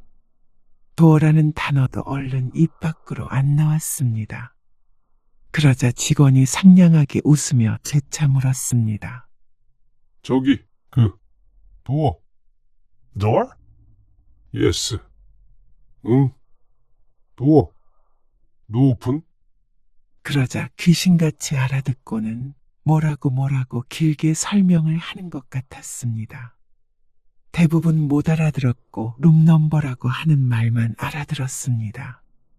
방 호수를 물어보는 것 같았는데 머릿속이 또다시 새카매졌습니다. 생각해보니까 몇 초인지조차 알지 못했습니다. 카드키만 가지고 나왔다면 해결됐을 문제인데 참 바보 같았습니다. 6층인지 7층인지조차 헷갈리니 말 다 했죠. 노. 땡큐. 결국 김 씨는 도움을 받지 못하고 뒤를 돌았습니다. 문제를 해결해주고 싶어서 직원이 말을 또 걸었는데 차라리 그냥 아들 며느리를 기다리는 게 나을 것 같았습니다. 직원에게 손까지 흔들면서 인사를 하고 호텔 구석에 있는 소파에 앉았습니다. 혹시 눈이 마주치면 또 와서 도와준다고 할까봐 입구만 바라보고 있었죠. 그래도 아들이 곧 오긴 할 것이었습니다. 교통이 어떻게 되는지는 모르겠는데 조금 늦어지고 있는 것뿐이라고 생각했습니다. 하지만 1시간이 지나도 오지 않았습니다. 그리고 2시간이 되어서야 아들네 일행이 얼굴을 보였습니다. 보자마자 안도감이 들면서 화가 치밀어 올랐습니다. 지금 시간이 몇 시냐고 호통이라도 치고 싶었습니다. 김 씨가 얼른 일어나서 다가가자 아들이 얼리둥절한 표정으로 말했습니다. 왜 나와 계세요? 너희는 왜 지금 오는 거야? 조금 늦어진다고 연락드렸는데 전화 안 받으셔서요. 주무시나 싶어서 밥 좀 먹고 왔어요. 밥? 네. 냉장고에 있는 거 드셨죠? 지들은 실컷 놀다가 밥까지 먹고 들어왔으면서 지금 냉장고에 있던 주먹밥과 빵 몇 조가리를 먹었느냐고 묻는 것이었습니다. 휴대폰과 카드키를 두고 나온 것은 순전히 김 씨의 잘못이었지만 애초에 아들의 행동이 괘씸했습니다. 이럴 거면 뭐하러 같이 왔나 싶었습니다. 김 씨의 카드까지 가지고 가서 쓰면서 김 씨 생각은 전혀 안 난 것인지 몰랐습니다. 그나저나 왜 여기 계세요? 어디 가세요? 내가 갈 데가 어디 있어? 방 문이 잠겨버려서 기다리는데도 오질 않잖냐? 아이고, 직원한테 문 열어달라고 하시지. 그런 거 다 할 줄 알았으면 혼자 여행 왔지. 김 씨의 말에 며느리가 입을 꾹 다물었습니다. 토라진 표정을 지은 것 같기도 했지만 김 씨는 눈에 보이는 게 없었습니다. 여행이고 뭐고 이대로 돌아가고 싶은 심정이었습니다. 죄송해요. 오늘 날이 추워가지고 호텔에 계시는 게 나을 것 같았는데 모시고 갈 걸 그랬어요. 호텔에만 있을 거면 뭐하러 오느냐고. 어? 거의 하루가 다 지나가고 있었습니다. 저녁에는 아버지 드시고 싶은 거 드세요. 한국 음식 파는 곳 알아볼까요? 아들들은 김 씨의 비위를 맞추기 위해 노력했습니다. 김 씨는 한숨을 쉬고 말았습니다. 따지고 보면 괘씸하긴 해도 방에만 있었더라면 이렇게까지 화내지 않았을 것 같았죠. 그날 저녁은 일본 소고기를 먹었는데 그건 김 씨의 입맛에도 맞았습니다. 그리고 신기하게도 김치를 팔았습니다. 맛이 한국 식당에서 먹는 김치와 비슷했죠. 입맛에 맞으세요? 그래. 맛있네. 내일도 아버지 드시고 싶은 거 드세요. 맛은 있었지만 어마어마한 금액이 나왔습니다. 술까지 먹으니까 40만 원 후반대가 나왔습니다. 인원이 많기도 했지만 아이들이 있는 걸 생각하면 한 끼에 먹기엔 큰 금액이라고 생각했습니다. 일본 소고기는 원래 이 정도 가격인지 아니면 조금 비싼 곳인지 알 길이 없었습니다. 그리고 다음 날은 웬 전망대 같은 곳을 간다고 했습니다. 전날과 같은 일이 벌어지지 않게 김 씨도 따라 나섰습니다. 아내는 옷도 여러 겹 껴입어서 그렇게 춥지는 않아 다행이었죠. 그런데 고소공포증이 있는 김 씨는 올라가는 게 불가능해 보였습니다. 웬 엘리베이터를 타고 높이 올라가는데 전부 유리로 되어 있어 가고 싶지가 않았습니다. 아, 그래도 여기까지 왔는데. 원망스럽다는 듯한 말에 김 씨도 발끈하고 싶었습니다. 김 씨가 높은 곳을 싫어해서 관람차도 안 탄다는 걸 뻔히 알고 있는데 왜 이런 데를 오자고 한 것인지 몰랐습니다. 여기까지 왔는데 돌아갈 순 없으니까 저희끼리 얼른 다녀올게요. 김 씨는 또다시 버려졌습니다. 김 씨를 1층에 남겨둔 채로 나머지 가족들이 전부 올라가 버렸죠. 그나마 실내에 있어서 춥지는 않았지만 여행에 너무나도 회의감이 들었습니다. 1시간쯤 기다리니까 아들네가 내려왔습니다. 아버님 기다리시니까 후딱 사진만 몇 개 찍고 내려왔어요. 뭘 봤는지도 모르겠네. 사람들은 다들 구경하고 그러던데? 아쉽긴 하죠. 김 씨만 죄인이 된 것처럼 눈치를 줬습니다. 김 씨는 어이가 없었습니다. 못 기다리니까 다른데 가자고 한 것도 아니고 전화 한 통 안 하고 얌전히 1층만 구경하며 기다리기만 했는데 말이죠. 아들도 그렇고 며느리도 그렇고 김 씨가 동행한 여행에 불만이 많은 것 같았습니다. 그러니까 자꾸 버려두고 가고 싶은 모양이었습니다. 그런데 김 씨는 함께 점심을 먹으러 가서 폭발할 수밖에 없었습니다. 아버지, 여긴 한국이 아니에요. 어떻게 계속 입맛에 맞는 음식만 먹어요? 날이 추우니까 뜨끈한 국물이 있는 식당이었으면 좋겠다는 말에 작은 아들이 인상을 쓰며 대꾸한 말이었습니다. 김 씨가 무슨 돼지국밥을 먹고 싶다고 한 것도 아니었고 육개장 한 사발 먹으러 가자고 한 것도 아니었는데 과한 반응이었습니다. 아마 아들네도 불만이 쌓여 폭발한 것이었겠죠. 네, 아버님. 여행지에 왔으면 안 먹어본 것도 먹고 이것저것 경험을 해봐야죠. 이것도 싫다, 저것도 싫다 하시면 모시고 다니는 자식들 힘들어요. 농담식으로 말하고 싶었는지 말투는 가벼웠지만 그 안엔 짜증이 있었습니다. 어처구니가 없었습니다. 이거 싫다 저거 싫다 한 적도 없었고 김 씨도 최대한 자식들 말에 따르려고 노력했습니다. 그런데 의견도 하나 못 낼 정도면 뭐하러 같이 여행하나 싶었습니다. 그리고 그렇게 자식들이 불만이 쌓일 만큼 같이 다니지도 않았습니다.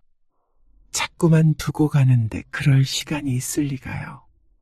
물론 김 씨도 알게 모르게 투덜거렸을 수도 있었습니다. 날도 추웠고 높은 곳도 싫어하기에 자식들이 보기엔 김 씨가 까탈스럽게 군다고 여겼을 수도 있었죠.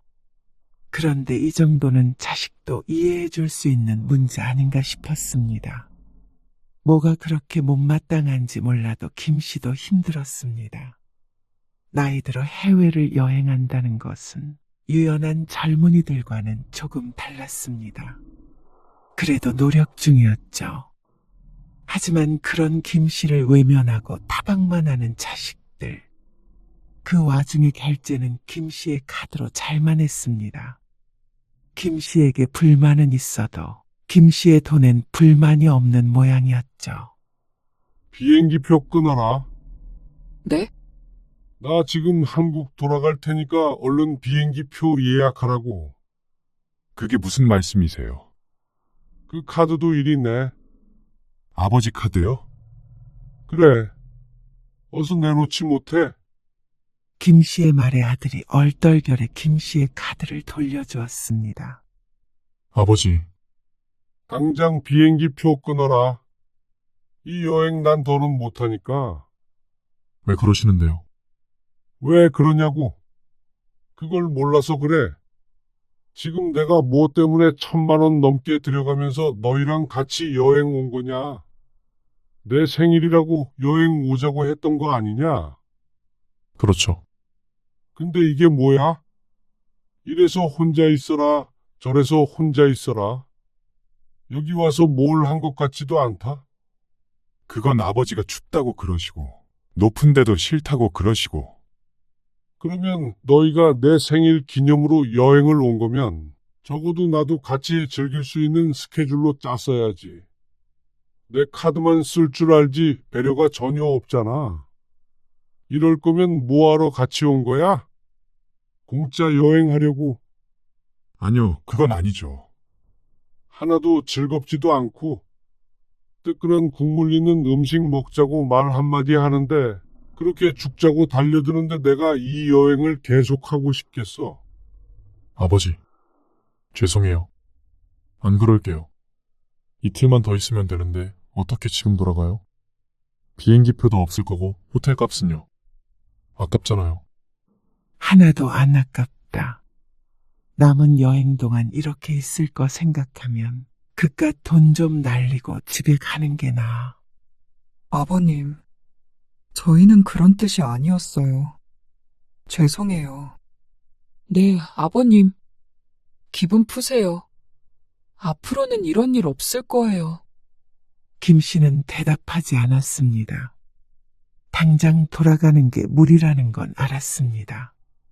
그런데 전처럼 카드도 내주고 자식들 눈치 보면서 끌려다니는 여행은 하고 싶지가 않았습니다.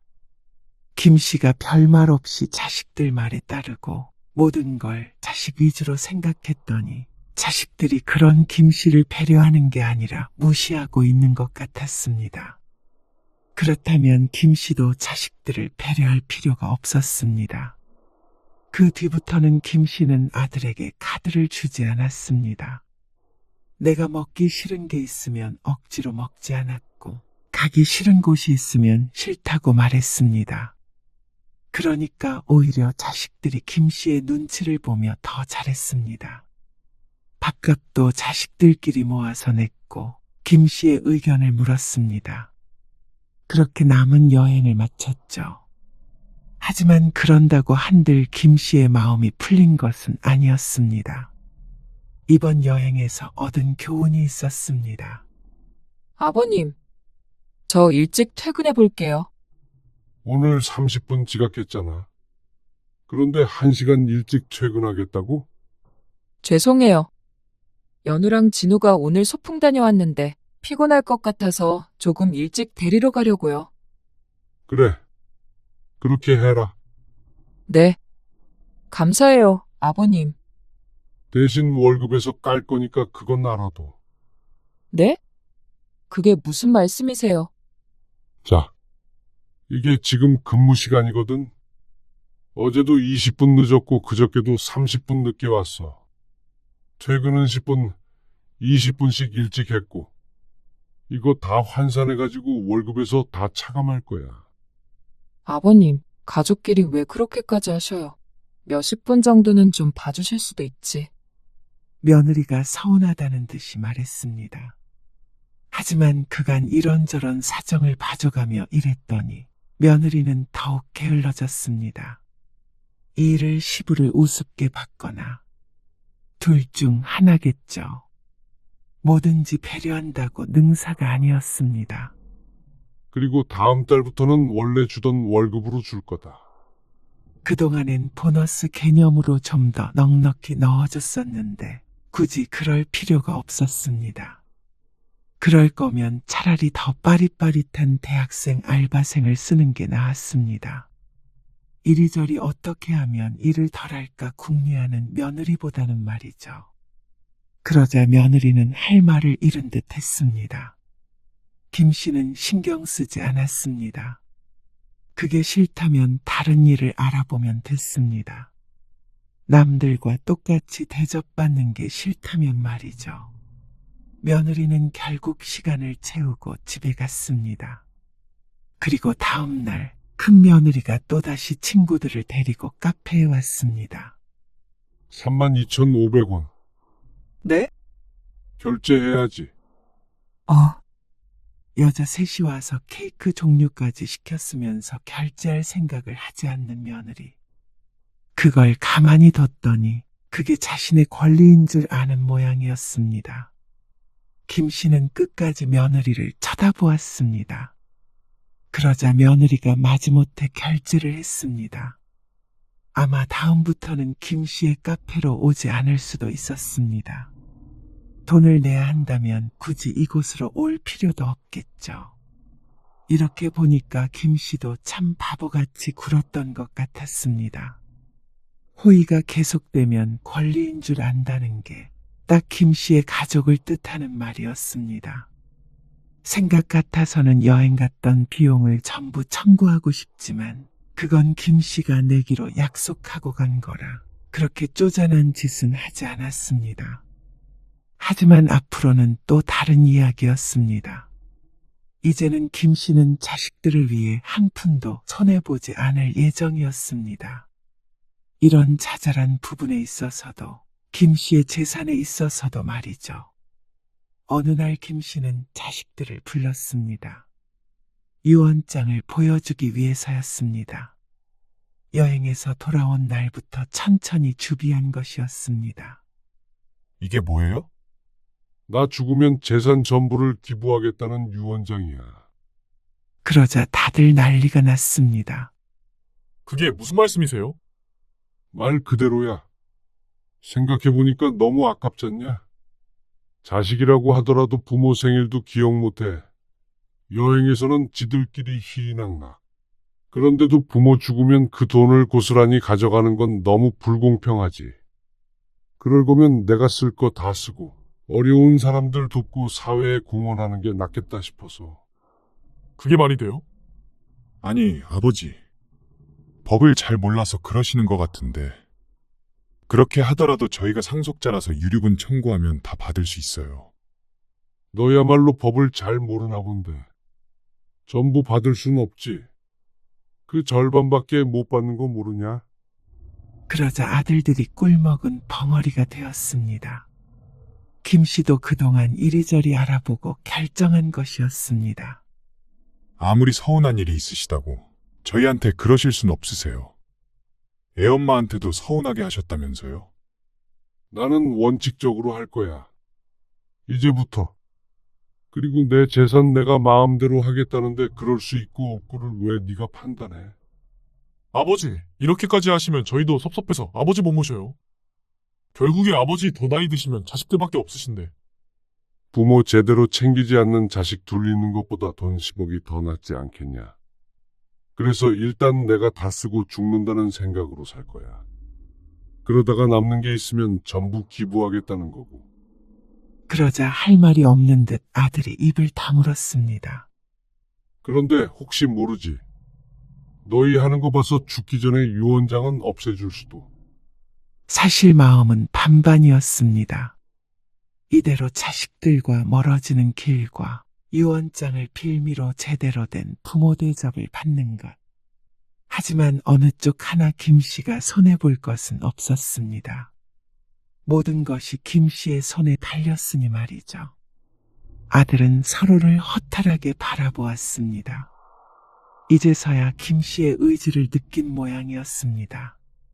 그 뒤로는 웃기는 일들이 많이 벌어졌습니다. 아들이나 며느리들이 앞다투어 김 씨의 환심을 사려고 노력했습니다. 아버지, 주말에 같이 식사하세요.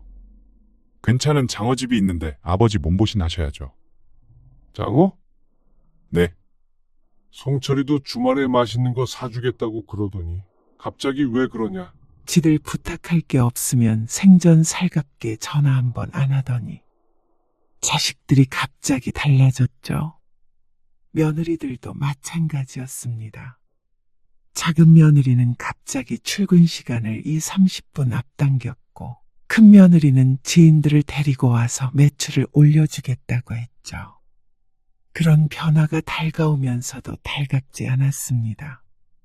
조금 씁쓸하기도 했습니다.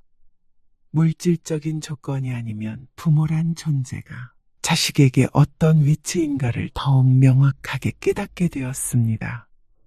하지만 자식에게 무시당하는 것보다 돈 때문에라도 대접받는 게 나았습니다.